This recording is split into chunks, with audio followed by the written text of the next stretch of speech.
Mel Campbell is a puppeteer on the PBS show Donkey Hodie.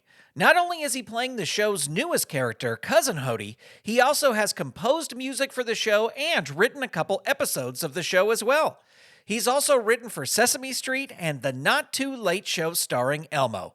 I talked to the incredibly talented Mel Campbell about his puppetry career on this episode of Under the Puppet. You're listening to Saturday Morning Media. And now, back to our show. Welcome to the show that is preserving puppetry through the personal stories of professional puppeteers. My name is Grant Pachoco, and this is Under the Puppet. Mel Campbell, welcome to Under the Puppet. Hey, thanks for having me, Grant. I'm super excited to have you on the show. I was remarking to a friend of mine today just how amazing your career has been so far and all the amazing talents that you have, and I'm excited to talk to you about all of them. But I will start, as I always do. Do you remember your first exposure to puppetry, the first time you saw puppets? Yeah, I want to say the earliest memory I have is I remember my dad coming home once. I had to be maybe 2 or 3 years old, and he used to do a lot of business trips. And he brought this, he would always bring me back a souvenir, and he brought this marionette back. I don't know where he got it from. I don't know where he was traveling. But it was just so cool to me. I remember it was like, he wasn't a clown, but it was like this guy that had like this whole striped attire with a matching hat and little red frayed hair. Now, mind you, with me being 3, I think I tangled all those strings up within not even 10 minutes. But it enamored me, and it was just so cool. The idea of being able to make this thing do whatever I wanted it to do. I would say it's probably my earliest where I was like, oh, there's something here. Excellent. Now, you are somebody who, as I mentioned, you're multi-talented in singing and music and puppetry. As a youngster, were you always trying to look at how to perform? Were you always kind of, I don't know, put on shows or performing in that manner? Yeah, kind of. The way I've heard it described is I've always kind of been that kid that's had I've always been in my own world. I was that kid that originally I really wanted to be a cartoonist, because I had these characters, these ideas, these stories that I wanted to tell. So I'd always be, if we were out in public and maybe in a waiting room at a doctor's office or something, I was always looking for a blank piece of paper just to get down what was in my mind. Of course, hyper imagination, always trying to take blankets and stuff and tie around my neck and be a superhero, or even coming up with songs just based off of things I would hear on the TV. And I came from a really creative household, too, where that was really, really encouraged. My mom was huge in the arts, and so she always encouraged that kind of play. She would help me get things together for that kind of, when I would be imagining that I was different things. That has always been a huge part of who I am. That's great. That's actually one of my next questions was, is your family creative? So what other sort of creative things were going on in your house while you were growing up? A big part of my family is music. I'm a church boy. Grown up in church all my life. It's kind of the same thing with my mom and my dad. And so my mom was head of the church choir and the whole music department. So music has always been a key element of my life from day one. So even the kind of thing where you can go around, for example, my mom, when she was trying to teach me how to spell my name, it's all right, we're going to make a song out of this. And then of course, when I could quote the song well, it's I learned the letters. So which I know it's okay, yeah, that's early elementary developmental kind of stuff, but it was always in the house. So that kind of creativity, just making something from nothing, was always around. There's a funny song that my mom and my sister came up with once, literally just about cinnamon rolls, and that song has stuck around for about 10 years now.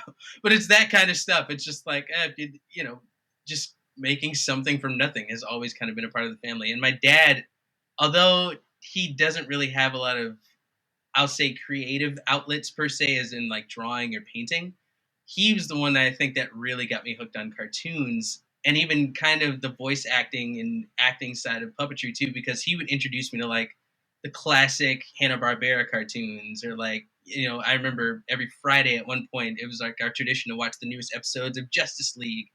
And I think I get a lot of my mimicking and mocking and vocal stuff from him, because he would love to do Paw from the Hillbilly Bears or just stuff like that. Excellent. And You mentioned the singing and sort of doing the voices. You're very musical as well. Were you learning an instrument when you were younger? So I wasn't putting any lessons or anything when I was younger. It's funny. I play a lot of instruments. The only thing I really swear by is bass. It's one of those things where it's like, yeah, I think I can back that one up. So I actually started playing bass around the same time I got into puppetry. So it's funny because those two things kind of grew at the same time. But always singing, always singing. Excellent. Well, I watched an interview with you before we started talking today, and is it true that sort of your puppetry career began with a trip to Blockbuster? Yeah. So for me, I will never forget it. 11 years old, going to Blockbuster, and I'm also kind of that guy where it's like I just like what I like. So typically, it's the weekend, you're going to get what you get. I was that guy that would get like the same movies all the time, and I was just looking for something new. And I remember it clear as day being in the kids section and seeing this Best of the Muppet Show DVD. Never forget it. It's the one that had the Star Wars cast, Paul Simon and Raquel Welch, because I played that DVD out. And I remember just seeing it. It just had Fozzie and Gonzo on it, and I took it over to my mom, and I'm just like, "The Muppet Show, what is this?" She's like, "Oh yeah, me and the family, we grew up watching that all the time," and that was enough of a recommendation to kind of get me curious. And I took it home and like really off of that first episode, that Star Wars episode, which mind you, at that point, I know for a fact I hadn't even seen the original Star Wars films yet. And so it's like I didn't really even have a frame of reference for Mark Hamill or the whole Lucasfilm lore. But the Muppets just so like they just dragged me in. And that was the beginning of a crazy cycle that I've been on for the last gonna be 27 this year. So we're looking at almost 16 years. Did you at that time, at being 11, when you first saw the Muppets, did you kind of were you just thinking that they were very entertaining, or did you think like this could be something you could do? I didn't, not initially. I knew what the content, how it made me feel. One thing I've kind of picked up, not even just from me, but from other puppeteers, is because I mentioned wanting to be a cartoonist originally. I think it's cool to watch puppetry and to see these really fictional characters, fictional beings, but it's tangible. It's something that if you can be in the room with it and you can touch it. It's like something about seeing it and knowing that like wow, this is like a fully fleshed out world. These are fully fleshed out characters. And being a person who always had characters and stories in mind, I think that's what really the wonder of it, the wonder that comes with puppetry is really what got me at first. And then shortly after getting into the people involved, getting, to see like, oh, there's this guy named Jim Henson. That's what really landed me because then at that point it clicked like, well, wait, people do this. I could do this. And that's when I shifted completely from cartoons because for a while I would make comic books, but I just did not have the wherewithal and the patience to keep drawing. It's like, in your mind, the story has already been resolved, beginning, middle, and end, but you're on the first page, Right. just as far as drawings go. So it was cool to me because it was like here's an immediate way and like a new way I can breathe life into these characters.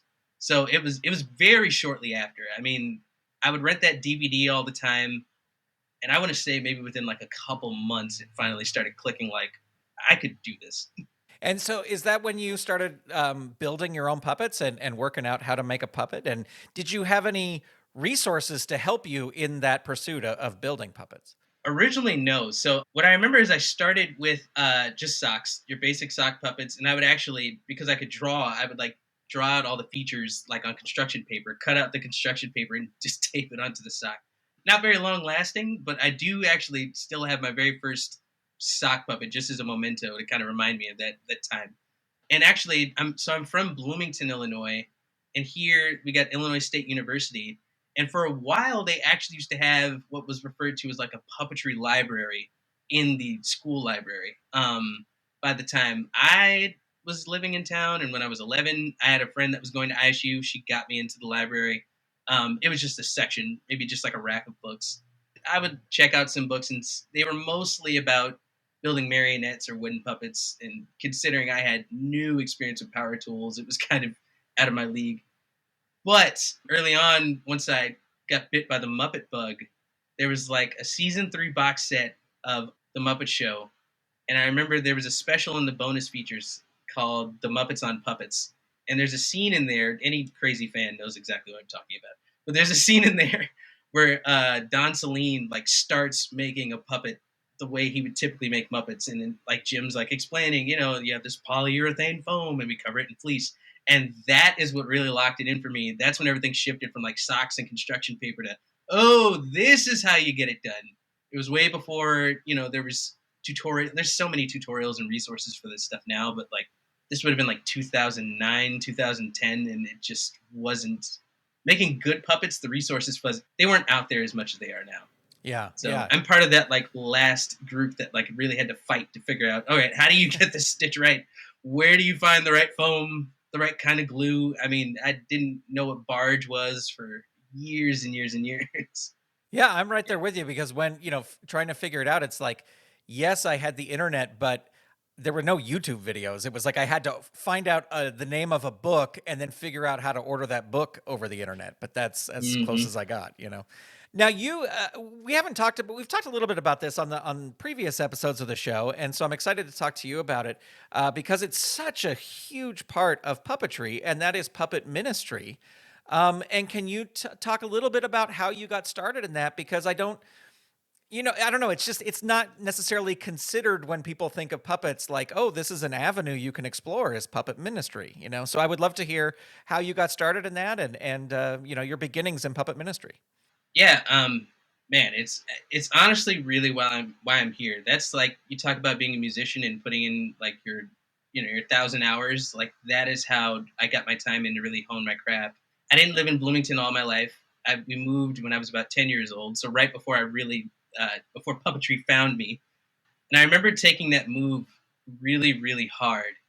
And talking about ministry, the whole reason we moved was for the ministry. I'm a pastor's kid.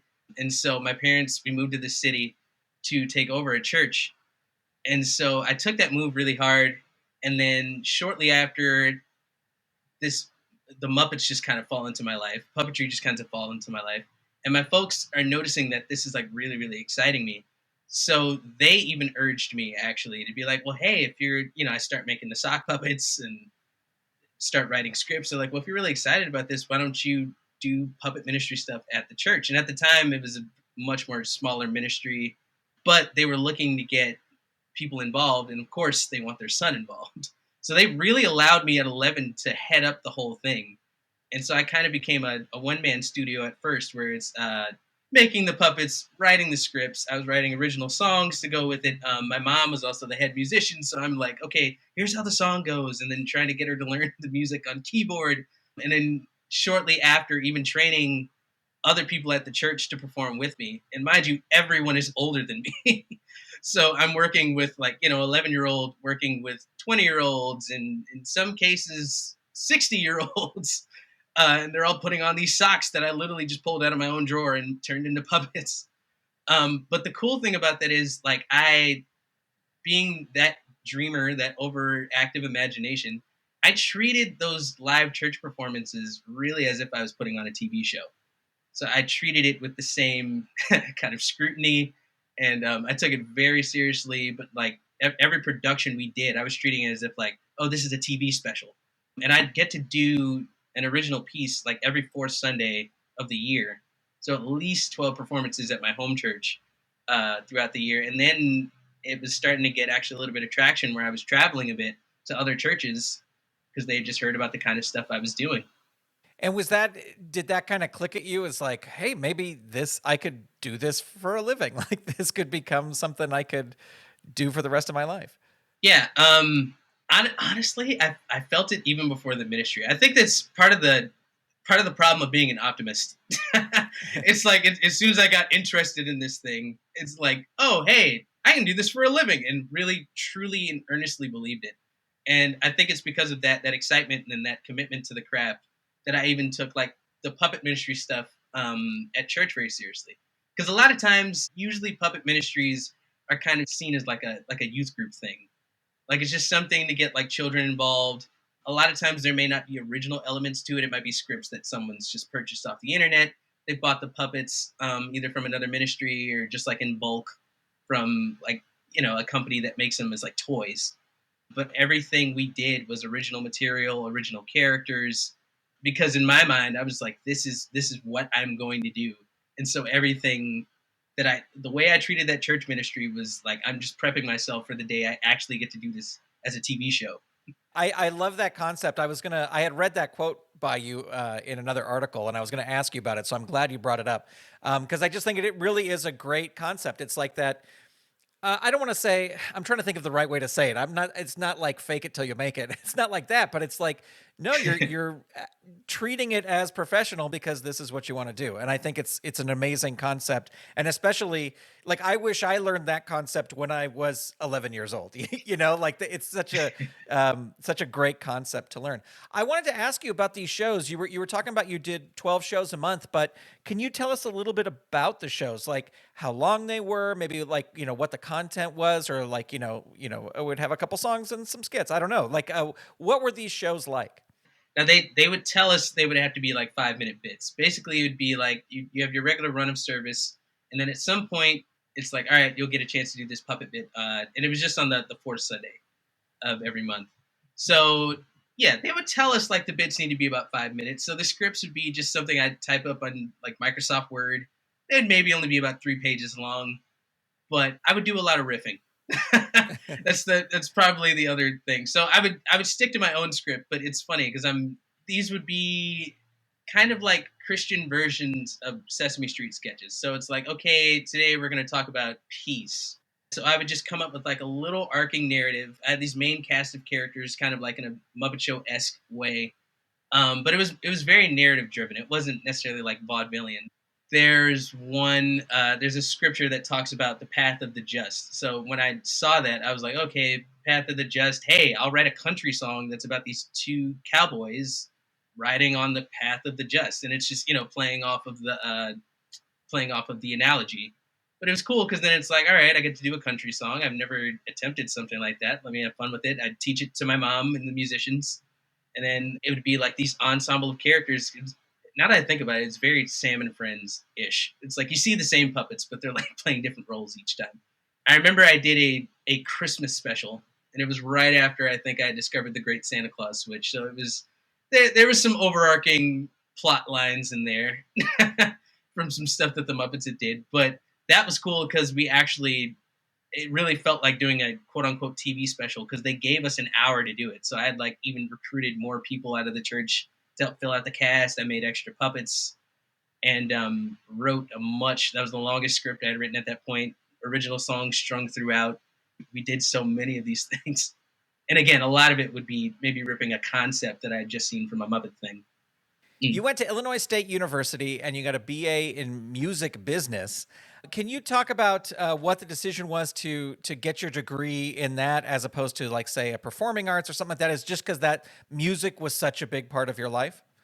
Being fully transparent, so right before going to college, I was working on some original music, and I think just because I had been writing music mostly for puppet stuff at that point, my stuff kind of there's undertones where like I don't write anything vulgar, so it's stuff for families. It's things that I want anyone to be able to enjoy. But I think when you listen to it at that point, it still kind of sounded like children's music, and so I remember it's kind of this weird thing where people don't expect you to be able to do maybe more than one passion. So I was the puppet guy for so long that when I did music, I felt like they maybe didn't take it seriously. So really by like my senior year of high school, even though I've always been a puppetry fanatic and that's always been my passion, I kind of put it down. And my friends still get on me for that because I would swear up and down that like, no, I didn't quit puppetry. But for about a solid 3 years there, I think I really set it down so I could focus on the music. But I'm grateful because when I went to college, I was able to take production courses that showed me how to. It's another one of those things that like creating these visions in this world that you have in your head. It's like just like how I see a puppet skit, the way I see music, I wanted to get it out in very specific ways. So just improving on my musicianship and taking courses on theory and digital workspaces and finally being able to like create the music that I heard in my head was great. And I hit that hard for about 3 or 4 years. And it's kind of come back. I know we'll probably get to it, but it was so beneficial because now it's allowed me to also work in that space of children's television. And I'm a puppeteer, but I'm also a composer. And had I not taken those years to really hone that side of myself, I wouldn't be able to. I probably wouldn't be composing. I was going to ask you, as somebody who's a puppeteer and very very passionate about it, and a musician and very very passionate about it, what sort of similarities do you see between the two art forms? I mean, of course, we have songs on children's television, or puppets sing songs, but are there any Mhm. things about the art forms that you see like, oh yeah, this is just like music as it is here in puppets? Having the skills of a musician really does come in handy with puppetry. I've found oftentimes than not, and not just in a sense where you have to perform music or perform a song. I know sometimes maybe if there's like something on set and we're shooting something and you need to catch a line, but it's being played down from like the audio guy, they may put like a click count in there before. So it's like, okay, you need to say this line and you'll hear click, click, click, speak. And you have to match your lip sync to that. In instances like that, I would even say I've gotten to do a lot of doubling for people. So even when someone's like another performer is performing next to you or in the same room as you, and maybe they're throwing a line to the puppet that's on your arm, kind of being able to hear a cadence and a rhythm to a way a person speaks helps you in doing things like that, which otherwise could just seem to be like impossible tasks. So Right. musicianship really does lend itself to puppetry. Like if you have any musical abilities, they're definitely working in your favor. Excellent. You are also the CEO of Camp House Puppets LLC. When did you decide to start your own sort of company that would be building puppets for people who needed them? Yeah, so well, in my mind, the company was formed when I was 11, but legally, the LLC came about I think about 2 years ago. Truth be told, when I started working professionally with puppets, that kind of awakened every aspect of the puppetry side of me again. So that's like when the name came about with Camp House. So before the puppet ministry, which I was kind of treating as my puppet company, we called it Puppetry, which at the time I was like, I don't know if this is right. And I couldn't think of anything better in the moment. My thought process was, oh, puppetry and ministry combined, puppetry.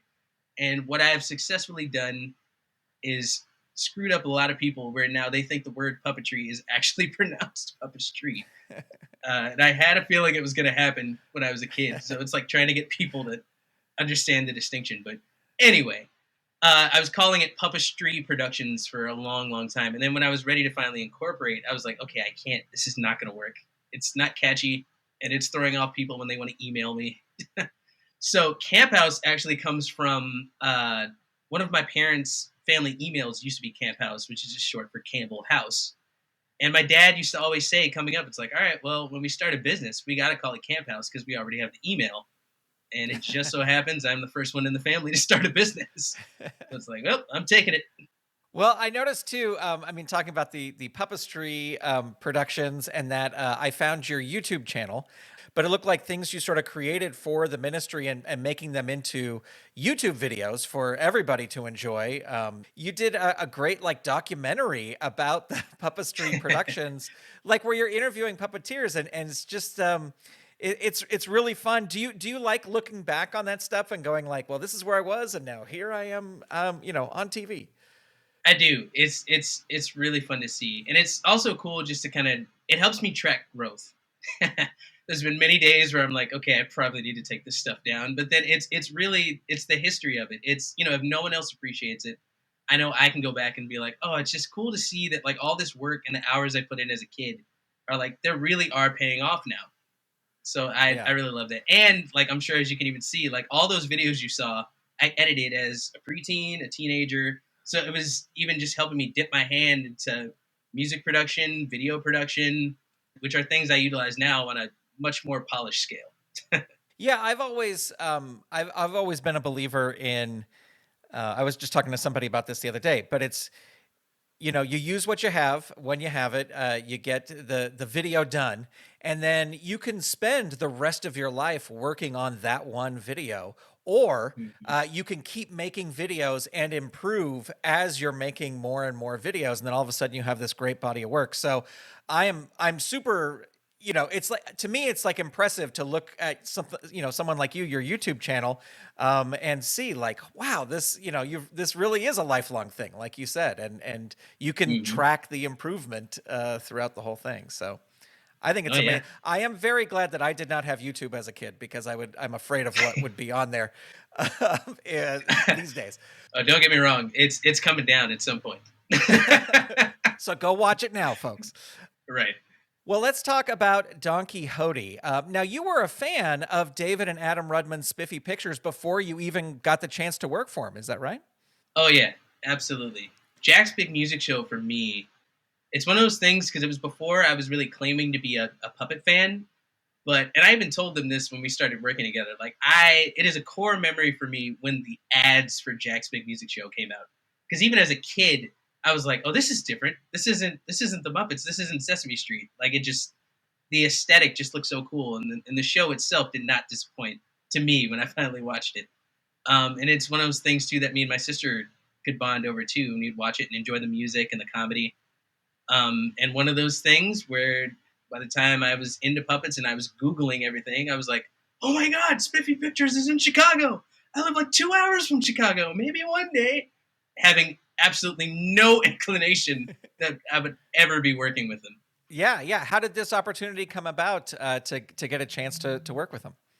So, as growing up, being a puppeteer, aspiring puppeteer, networking was honestly just a fun thing, but now it's really led me to my career.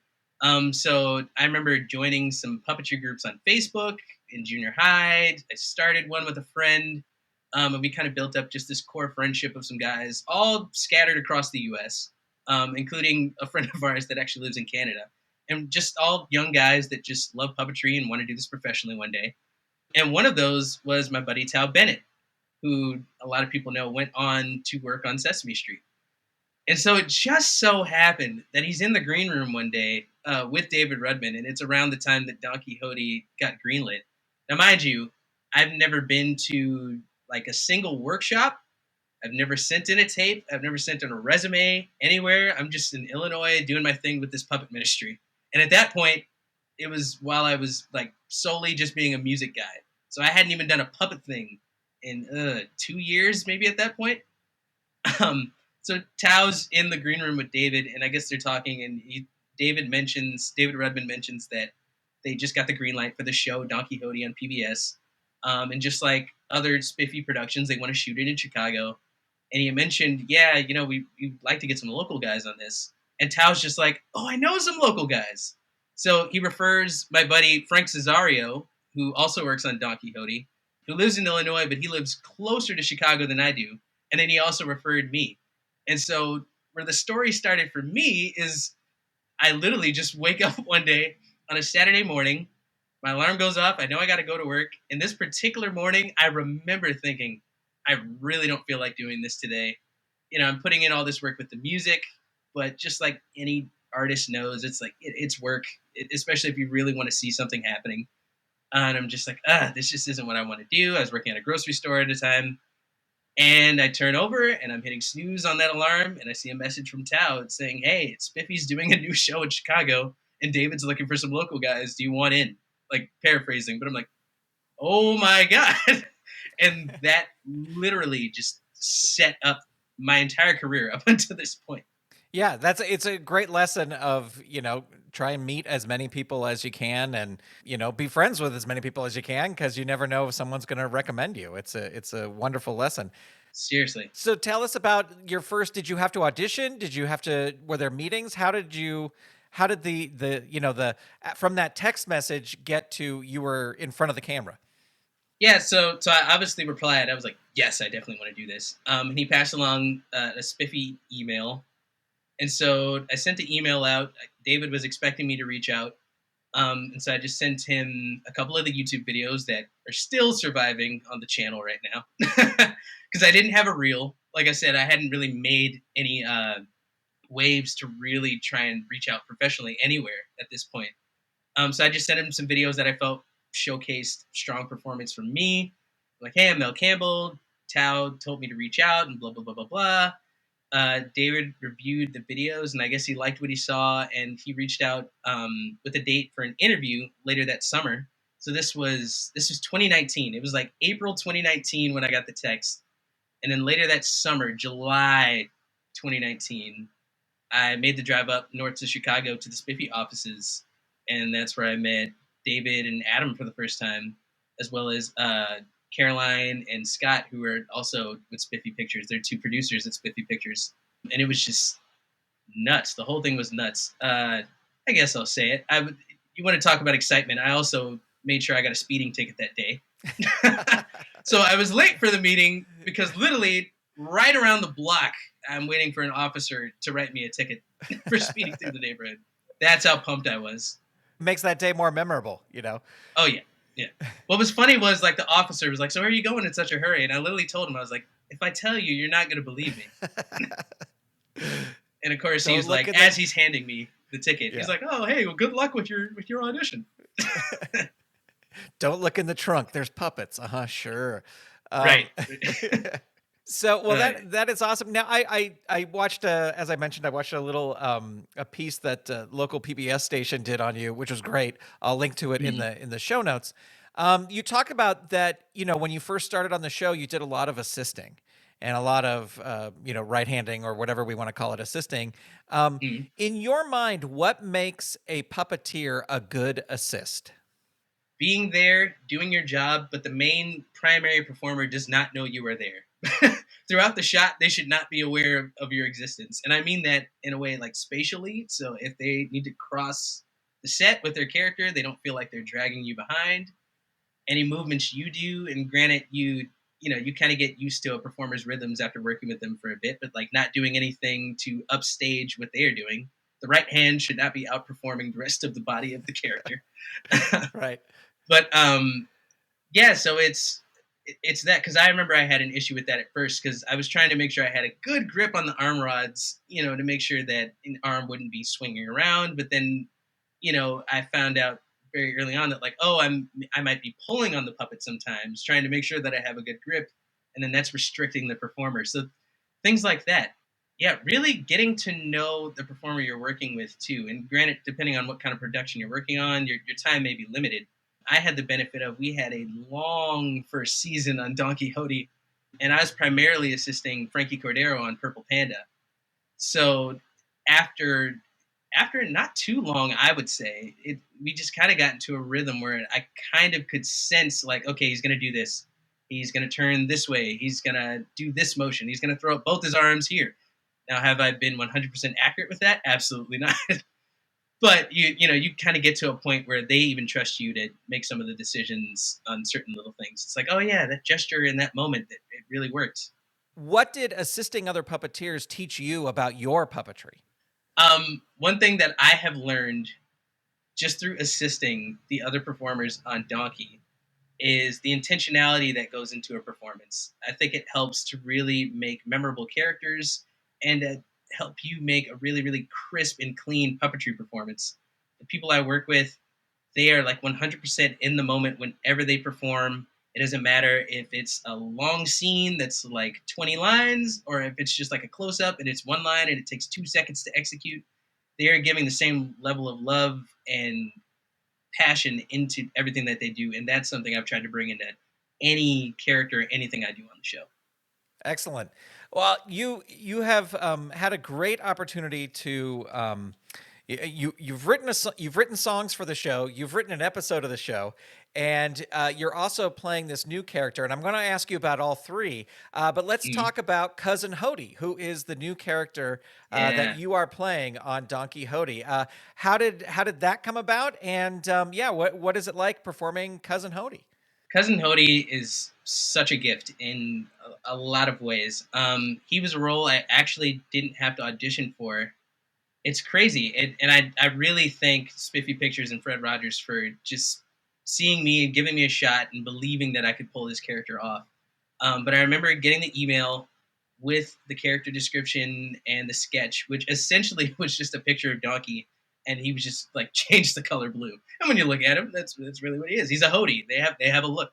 As far as approaching that character, it kind of goes back to what I was saying before. What I've picked up and what I know about the other characters on that show is that when you see them, you're seeing strong performances, you're seeing strong comedy, and you're seeing layers to them. Even if maybe the script doesn't call for it, it might not be the most dramatic thing in the world. You know, it's a preschool show and it's more on the comedic side, but you can tell that these characters have some weight and some depth to them. And so my goal going into the first Cousin Hode episode was like, okay, I don't, obviously I'm going to bump my head around. I'm going to make some mistakes. I got to find the character. But I wanted him to come in kind of feeling like he's always been here. Like he just kind of meshes with that.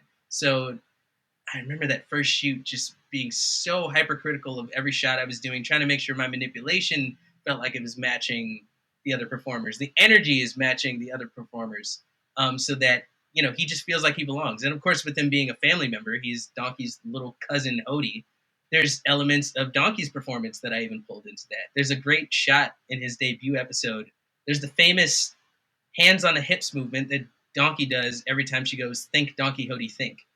And so I wanted to kind of have this little moment, and it made it in where when she's doing that, Cousin is kind of looking at her, and it's really quick, but you can see him looking at himself and like pulling his arms slowly up to his hips, like, oh, this is how we do. And it's like him learning how to be a Hodie. So stuff like that I like just stole from Haley Jenkins doing Donkey.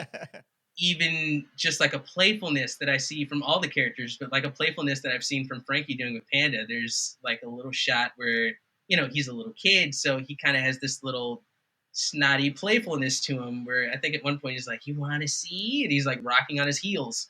It wasn't necessarily the easiest thing to figure out in the moment, but I was like, if I can do this, I think it'll say something about his character. So that was really great.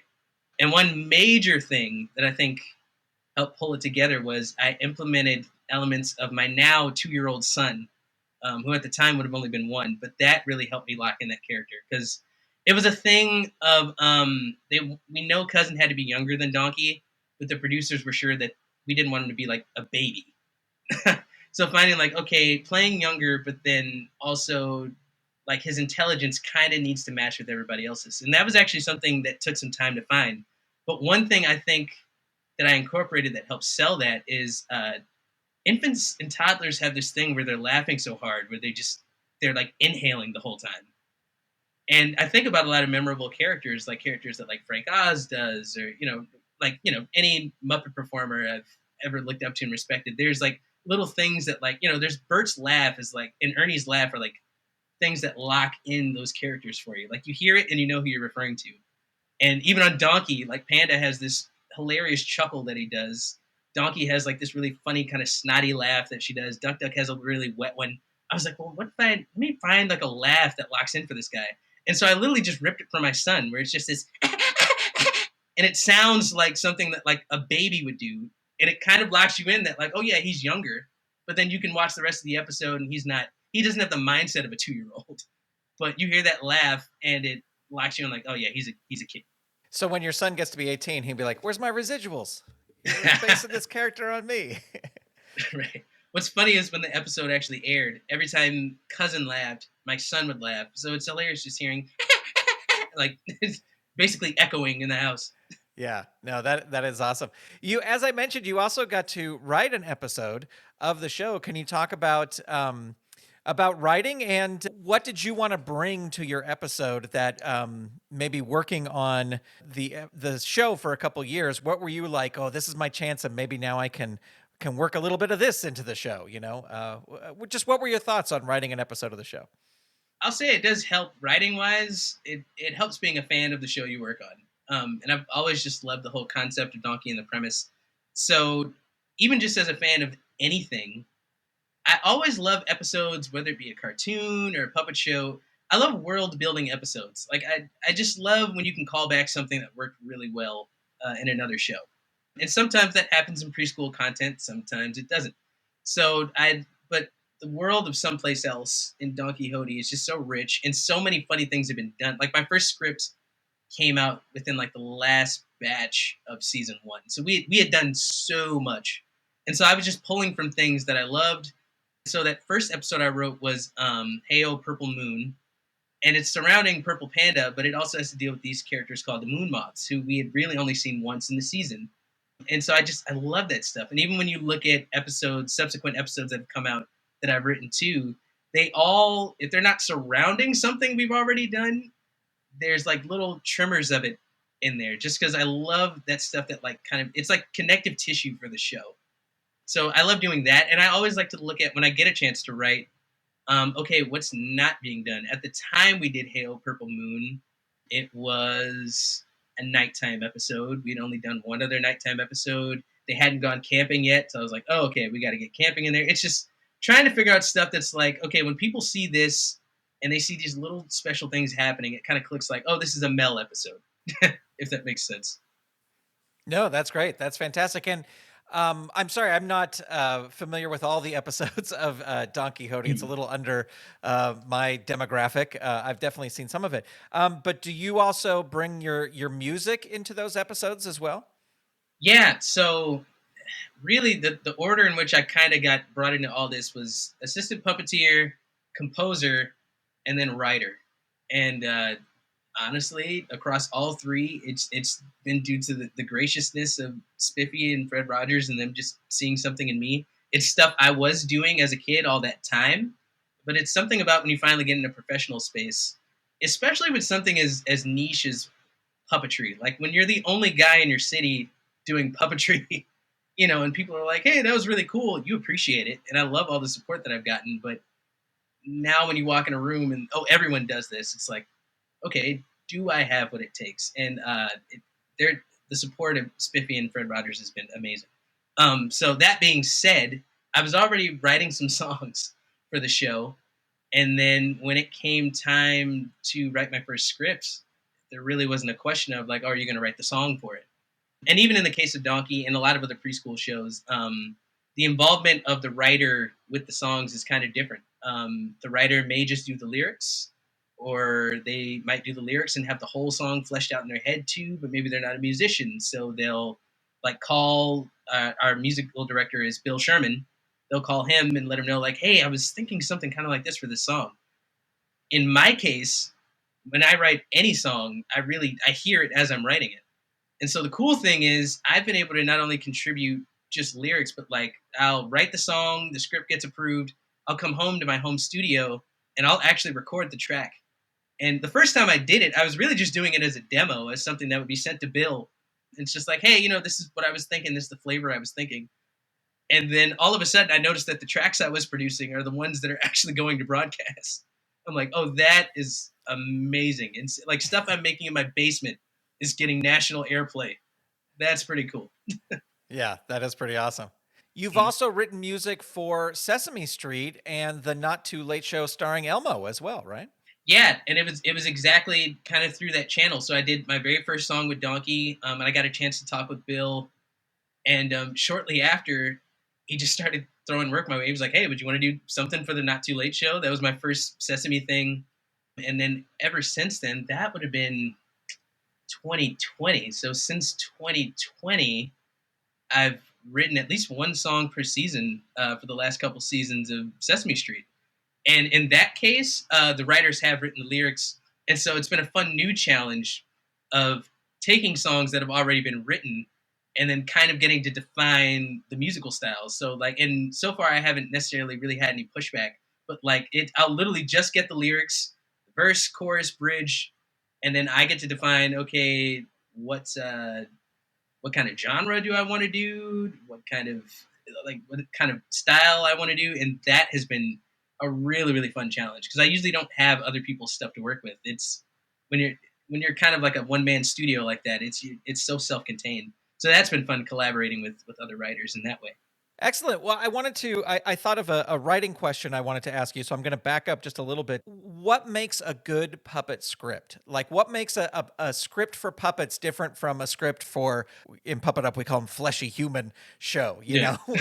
What are your tips and ideas on what makes a good puppet script? For me, it has to be visual, which I know it sounds like a weird thing considering we're talking about TV and film.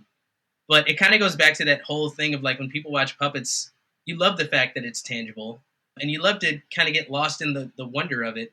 Part of you knows that you're looking at foam and fleece and fur, but another part of you really believes that, this is a real world, this is a tangible place. And puppets they are entertaining by themselves, but when you can have them doing really specific, funny, or like just visually interesting things in the frame, and it could be something as simple as a puppet doing a flip. Now, anybody that works in this industry, knows a puppet doing a flip is not one of those simple things. Like that is a cut, that is a reset, that is a re-rig, it takes time, but to me it makes the show more appealing as opposed to maybe just a couple of puppet characters talking for an entire half hour. Because it kind of gets back to, and I know a lot of people have brought up this age old question, why puppets? It's like, if you're gonna do a show and you wanted to make it a puppet show, like, make it a puppet show. Lean into what makes puppets appealing. You can you can throw puppets across a room and it looks like kind of funny slapstick humor. They can kind of bend reality and do things that humans just can't. So, like, lean into that. Now, in addition to working on Donkey Hodie, you also did some puppetry for Lingo as well. Can you tell us a little bit about that? Yeah, those videos were so much fun. They were commissioned by Spiffy Pictures, and they starred. If you're familiar with the Duolingo app at all, Duo the owl is like their main mascot character, but the app kind of stars all these various characters as it's teaching you literacy and speaking a different language. And so they picked out Duo, of course, being kind of the main guy, and then they also picked out this character Fofo the bear to translate into puppet forms and to do these really fun and engaging preschool videos for. And we shot them for about 2 days, and it was great because I got a chance to be Fofo the bear and really bring a voice to him. We were even told by the Duolingo producers that it was a huge deal because it was kind of the first time that these characters got to talk. So kind of being the inaugural Fofo has been so cool. And when you look at those videos, it really was a huge level of trust too, because Fofo is doing a lot of the singing. They're all musicals, but a good portion of those songs are me. And so just having come off of the first season of Donkey, we were just kind of getting our footing with season 2 at that point. And then to have this, and it even predated Cousin Hode. It was really cool just to see that after, some of the work I'd done with Spiffy, that they had trusted me to even come in and do this character and, do something fun with it. Well, you get to work with David Rudman and his brother Adam, who've been working in children's television for years. What sort of tips or advice about working in children's puppetry or just children's television have you learned working with David and Adam? Oh man, so much. It's funny because it's like I've learned a lot, but yet at the same time, I think what I've also been learning is it's the stuff that makes Spiffy Spiffy. Spiffy Pictures they have this reputation for just making the coolest stuff. Some of the coolest stuff, whether that be puppetry or animation. And so the things I've learned, like Adam's approach to script, like Adam, he's one thing I've heard him say is like, at least as far as writing, it's simple is good. So I know I just talked about like, puppets doing backflips and all this crazy stuff, but at the heart of it, if you can have a simple story and then surround that simple plot and narrative with really interesting things happening or really interesting progression of events, then that can be a great story that's relatable to a larger audience. And that's something that you see in a lot of Spiffy shows. As far as David, it's interesting because I've gotten to see it from the standpoint of him as a performer and a director. We shoot Donkey Hodie single camera. I think a lot of people have pieced that together now. But they like doing their production single camera because you can treat it more as like you're shooting a film as opposed to maybe like a TV show approach. So I've seen it where it's like you just get excited for certain shots. There might not even be a puppet in the shot. It could just be like, oh, we're doing this really cool film thing because it strengthens the show. It gives it a tone and a voice, and it sets it apart from maybe other things that are out there. So that's the kind of stuff that I've seen. Being different, creating a voice. Those are things that I've really learned working under those guys. Well, what can we look forward to in the future from Donkey Hodie and Cousin Hodie? Yeah, well, we've definitely not seen the last of Cousin. He's got a few more episodes this season, and there's actually a Cousin Hode PBS Kids game coming out April 11th and 12th on the PBS Kids Games app. It's Cousin Hodie's Playdate. It is going to be so much fun. I just recently did the record for it. Not even just for a preschool game. It was difficult as a grown man to play, but in the best possible way. And there's even some Donkey Hodie bedtime stories coming out. It's a kind of a new series of shorts that'll be coming to all platforms May 31st. And I actually got to write one of those too. So I'm really excited to see how they turned out.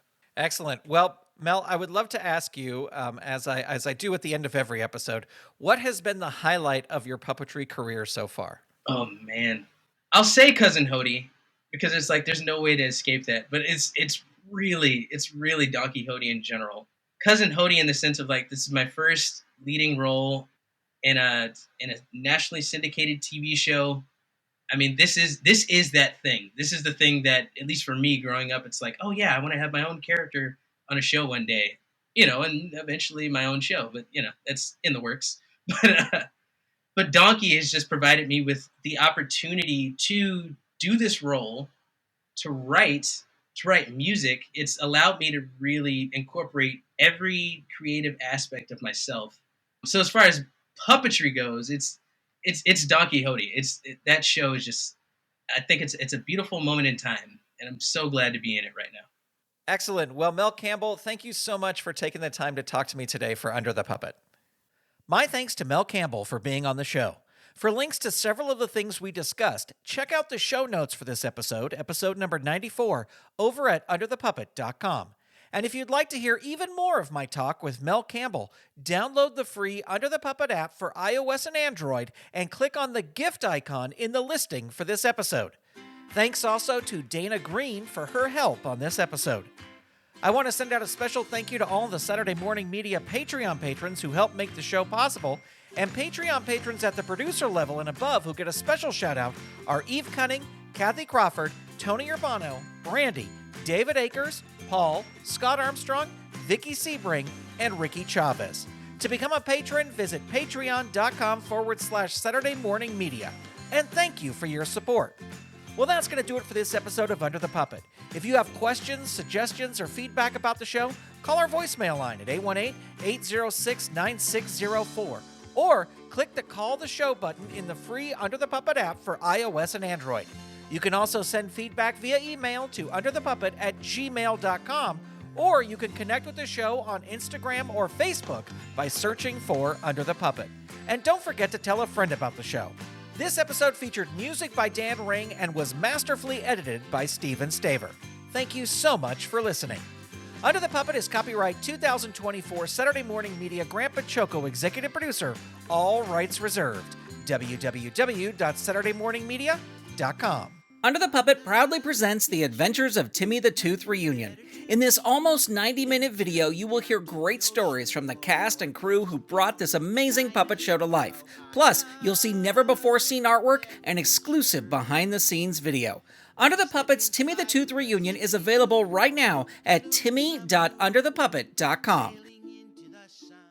You've been listening to Saturday Morning Media. Stay tuned. We'll be right back.